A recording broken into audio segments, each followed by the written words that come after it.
नमस्कार. काही दिवसाआधी आमच्याकडे पेशंट देवांश बजाज वय वर्ष 5 वर्ष हा आपल्याकडे थिनर पॉइझनिंग घेतल्यामुळे आला होता. बाळाने काय झालं की पाणीच्या जागेवर न विचार करता त्याच्या बाजूला थिनरची बॉटल ठेवली होती. ती थिनरची बॉटल एकदम गिळून घेतली आणि त्याच्यामुळे त्याला एकदम अचानक श्वास घ्यायचा त्रास सुरू झाला. त्याच्यानंतर 2 ते 3 हॉस्पिटल औरंगाबादचे फिरले, पण तिथं त्याला वेकन्सी न मिळाल्याने त्याला त्रास झाला.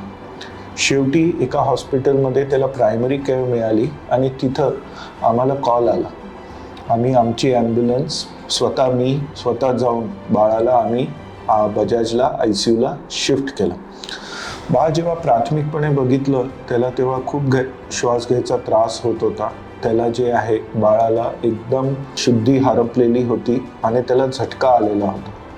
थिनर हे जे मी तुम्हाला सांगतोय हे पहिल्या याच्यात आम्हाला काहीच हिस्ट्री मिळाली नाही, म्हणून आम्ही सगळ्या संभावना एकत्र ठेवून त्या हिशोबाने बाळाची ट्रीटमेंट केली.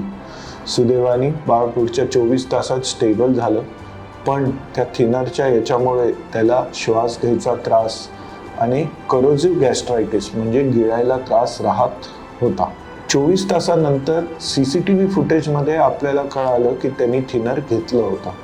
मग रिट्रोस्पेक्टिव्हली बघितलं तर बाळाला झटके येणे, बाळाला श्वास राहणे आणि गिळायचा त्रास राहणे हे सगळं थिनरनी एक्सप्लेन झालं होतं. थिनर पॉइझनिंग हे खूपच क्रिटिकल वस्तू असते. याच्यामध्ये भरपूर वेळेस जास्त प्रमाणात थिनर गेल्याने मुलं निमोनिया आणि रक्तस्रावामुळे पण दगावतात. चांगली गोष्ट असं आहे की बजाजची पूर्ण टीमनी व्यवस्थितपणे काम केल्याने आणि व्यवस्थित ट्रीटमेंट मिळाल्याने बजाज पेशंट हा एकदम लवकर ठीक झाला आहे आणि आज आम्ही त्याला घरी डिस्चार्ज करत आहोत. हेलो, मैं जानवी बजाज, देवांश बजाज की मम्मी हूँ. ये मेरे हस्बैंड लक्ष्मी नारायण बजाज हैं. हमारे बच्चे ने गलती से पानी समझ के थिनर पी लिया था और उसको मतलब उसकी सिचुएशन बहुत ज़्यादा क्रिटिकल हो गई थी. हमने उसको हॉस्पिटल लेकर गए तो वहाँ पे पाठक सर थे. पाठक सर ने सिचुएशन को देखा और उन्होंने तुरंत बिना हमसे कंसल्ट किए डायरेक्टली एम्बुलेंस भी बुला ली, बच्चे को एडमिट भी करवा दिया, उसका ट्रीटमेंट भी स्टार्ट कर दिया.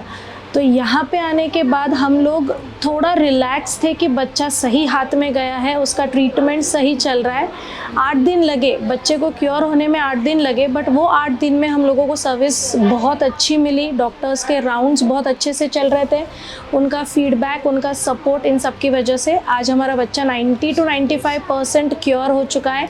यहाँ का नर्सिंग स्टाफ, सिस्टर्स, ब्रदर्स, मावशीज, सब लोगों का भी बहुत अच्छे से सपोर्ट मिला.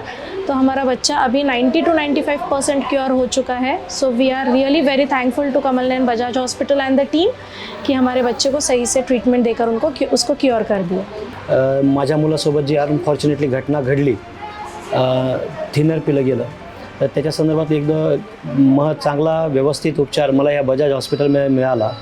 त्यासाठी मी प्रथमतः मोरे सर रेणुका हॉस्पिटल, दुसरे मिश्रा हॉस्पिटल आणि तिसरे पाठक सर यांनी टीम याच्यासाठी जे फार काळजी घेतली. अभिजित सर आणि इथला सर्व स्टाफ यांनी फार कॉपरेशन केलं आणि तो माझा मुलगा मरणाच्या दारातून पुन्हा आलेला आहे. त्याबद्दल मी सर्व टीमचे, कमल नयन बजाज हॉस्पिटलचे, इथला नर्सिंग स्टाफ, ब्रदर्स, सिस्टर्स, मावशीज या सगळ्यांचे मी आभार मानतो आणि सगळ्यांना सांगतो की फार मस्त, फार सुंदर सुविधा दिल्या जातात. Thanks a lot.